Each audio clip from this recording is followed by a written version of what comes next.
जालना. कुणबी प्रमाणपत्र वाटपावरून मनोज जरांगे आक्रमक, आमदारांना दिला थेट इशारा. अंकर.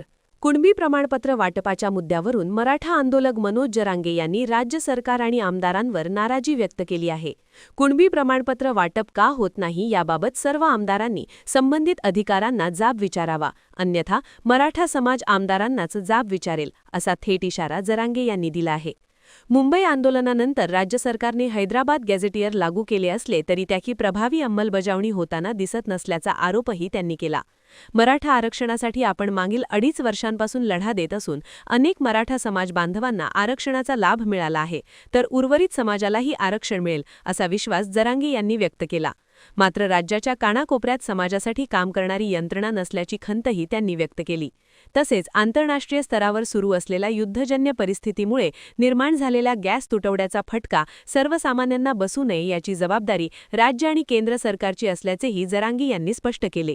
बाईट मनोज जरांगे, मराठा आंदोलक. काय विषय होते नाही, मी माझ्या समाजाला विनंती केली की हात जोडून मायबाप 2.5 वर्ष झालं लगातार रात्रंदिवस मी लढतो. एक दिवस सुद्धा दुसरं काम केलं नाही. 12 महिने कोणीही समाजाचं काम करत नाही. आजकाल लोकांना वेळ नाहीये. स्वार्थ सोडून, स्वतःचा व्यवसाय सोडून, धंदा सोडून, काही नोकरी सोडून काम करायला वेळच नाहीये. मी 24 तास त्यांच्यासाठी लढतोय. 2.5 वर्ष उलटून गेलेत आता. इतकं खरंच सांगतो मी, माझी पाठ थोपटीत नाही, पण 24 तास समाजासाठी 12 महिने कोणीही करत नाही. आपण आपले कामं बघून करते. मी त्यांच्याच आयुष्यासाठी रात्रंदिवस झटतोय. मग 1 वर्ष जर मला सुट्टी दिली ना, मी समाजालाच विनंती करून सुट्टी मागितली की आरक्षण आता मिळालेच, राहिलेलं पण घेणारच आहे मी. म्हणजे आरक्षण विषय संपला हे विषय मी अजिबात म्हणत नाही. कारण हैदराबादचं गॅजेट निघालंय, 58 लाख नोंदी निघाल्यात, मराठा समाज भरपूर आरक्षणात गेलाय, राहिलेला पण घालणार आहे मी, 17 संस्थांचं गॅजेट पण घेणार आहे, काय ठेवत नाही शिल्लक. पण काय आता हे आरक्षण मिळालंय, चंद्रसूर्य आहे तोपर्यंत टेन्शन नाही. पण एक यंत्रणा असली पाहिजे गोरगरिबाच्या कामासाठी. कारण काय, समाज एकत्र आलाय. आपण 6 कोटी 7 कोटी मराठ्यांना तर सांगू शकत नाही अशी अडचण आली. आपली एक यंत्रणा असली पाहिजे काम करायला. आता मुंबई पुण्याला अडचण आली, अमरावती नागपूरला अडचण आली, किंवा इकडं लातूरला अडचण आली, तिकडं रत्नागिरी सिंधुदुर्गला अडचण आली, किंवा कोल्हापूर सांगली सातारा इकडं अडचण आली, सोलापूरला अडचण आली, मराठवाड्यात अडचण आली, विदर्भ खानदेश पश्चिम महाराष्ट्रात अडचण आली. मदतीला कोणी जायचं? मदतीला लोकच नाहीयेत. म्हणून आपली यंत्रणा एक असली पाहिजे. समजा आता दवाखान्यात एखाद्याच दुखायला लागलं, कोण जायचं मदतीला? कोणाचा ऍक्सिडेंट झाला, कोणी जायचं मदतीला?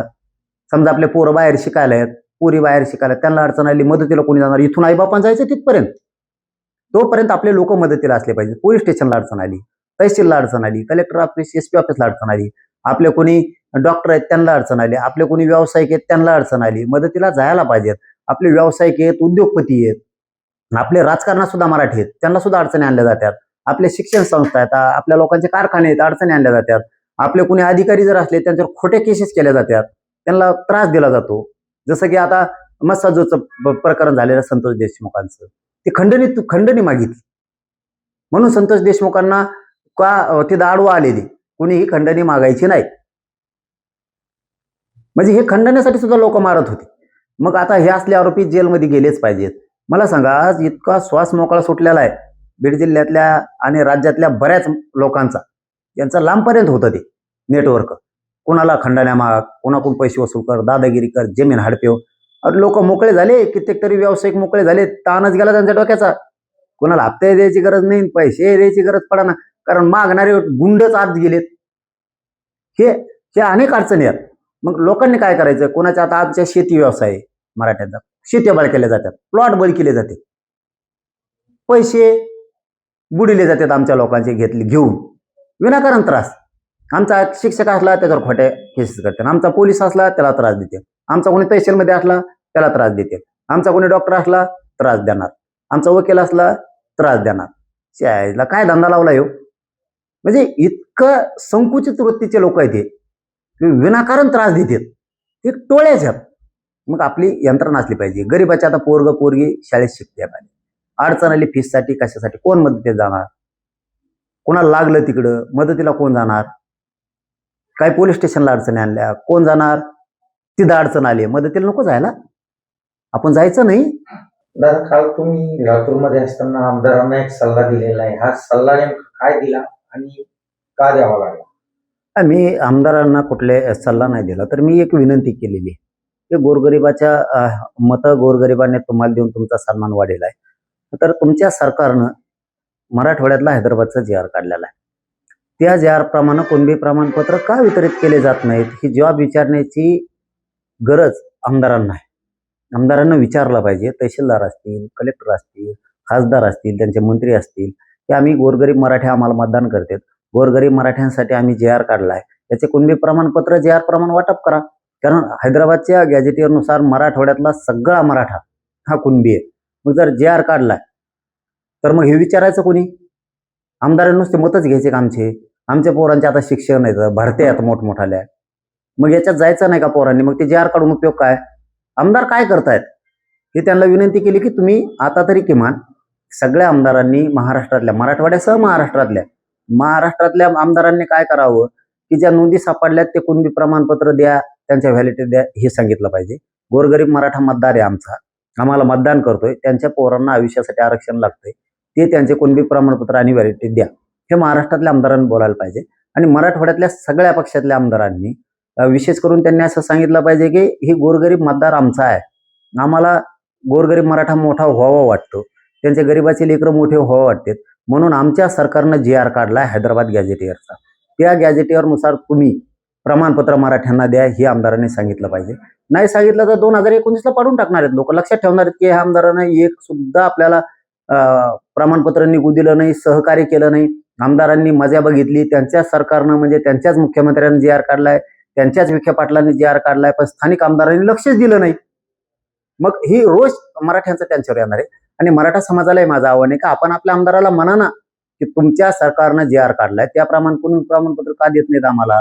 तुम्ही गोडीनं बोला. तुमच्याच पक्षात जर आमदार असेल तर त्या मराठ्यांनी आपण आपल्या आमदाराला जाऊन म्हणा, साहेब आपलं सरकार आहे, तुम्ही आमचे आमदार आहेत, आम्ही तुम्हाला मतदान केलंय, आमचे पोरं पुरी मोठे होणार आहेत, नोकऱ्यात जाणार आहेत, शिक्षणात जाणार आहेत, तुम्ही जी.आर. काढलाय, मग तुमचं श्रेय तुम्हाला मिळालंच पाहिजे. पण आम्हाला तहसीलदार, एसडीएम आणि कलेक्टर किंवा ते सामाजिक न्याय विभागाचे असणारे अधिकारी व्हॅलिडिटी प्रमाणपत्र देत नाहीये, द्यायचे सांगा. हे मराठ्यांनी सुद्धा त्यांना बोललं पाहिजे.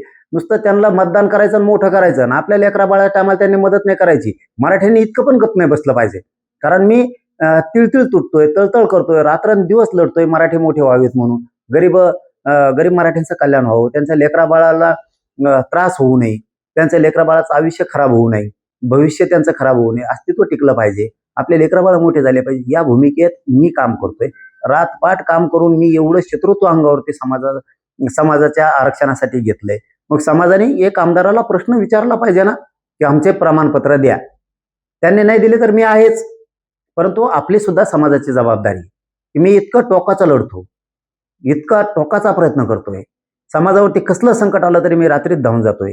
मग समाजाने सुद्धा तितकं बारीक लक्ष ठेवलं पाहिजे.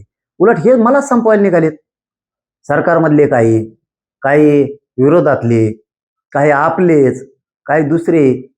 मग समाजाने यावेळेस बळ दिलं पाहिजे, समाजानं ताकदीनं सामोरं गेलं पाहिजे सगळ्या गोष्टीला की आम्ही आमच्या लेकरा बाळासाठी लढतोय, तुम्हाला बदनामीच्या पलीकडे काही आलं नाही. आणि यांना खरं सांगतो, मला आयुष्यात काही आलं नाही, फक्त बदनामी, एखादा शब्द धरायचा एखाद्या बाईटमधला मीडियातल्या किंवा कुठं भाषणात बोललेलं आणि तेवढेलंच फक्त यांचं दुकानदारी चालवायची, एवढंच काम केलंय.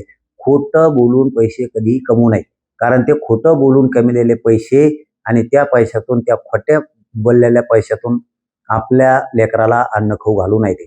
कारण ते खोटं बोलून कमविलेले पैसे, अन्न सुद्धा आपण त्या खोट्या पैशातूनच लेकराला खाऊ घालणार आहे. आपल्या समाजाच्या लेकरासाठी आपण झटलं पाहिजे. दुसऱ्याच्या सुख समाधानासाठी आपण आपल्या जातीला बदनाम कधी करू नये. आपल्याला जेवढं काम करता येईल तेवढं करावं.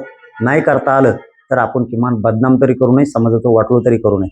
आणि माझे तर नुसते रोज षडयंत्र चालू आहेत बदनामीचे, रोज कोणी ना कोणी तर उठतंय सोशल मीडियात आहेच. यांचं योग्य सोय आणि देशभरामध्ये जास्त तुटवडा जाणवत आहे. संभाजीनगर किंवा महाराष्ट्रामध्ये उद्योगासाठी लागणारा गॅस बंद करण्यात आलेला आहे. घरगुती गच्ची सुद्धा अनेक ठिकाणी टंचाई आहे, त्यामुळे लोकांनी लाईनी लावलेल्या आहेत. काय नेमकं सांगायला याबद्दल, काय मागणी? नाही, त्या युद्धामुळे तर हे खरं आहे की सगळ्या चॅनलवरती आता सुरू आहे की खूप तुटवडा गॅस पासून सगळ्याच विषयाचा व्हायला लागला, पेट्रोल डिझेल पासून सगळ्याच शेतकरी खूप संकटातून चाललाय, हे तर खरंच आहे. परंतु राज्य सरकारनं, केंद्र सरकारनं खंबीरपणानं शेतकऱ्यांच्या, जनतेच्या पाठीशी उभा राहायला पाहिजे. त्यांना तुटवडा भासू नाही दिला पाहिजे. ही जबाबदारी आता शेवटी सरकारची आहे. याला काय जनमानसं किंवा दुसरं कोणी करू शकत नाही. केंद्र सरकारच्या, राज्य सरकारच्या पाठीशी या विषयात राज्यातली आणि देशातली पूर्ण जनता, फक्त त्यांचे होणारी अडवणूक ही गोरगरिबांची झाली नाही पाहिजे. हे दोन्ही सरकारनं समजून घेतलं पाहिजे.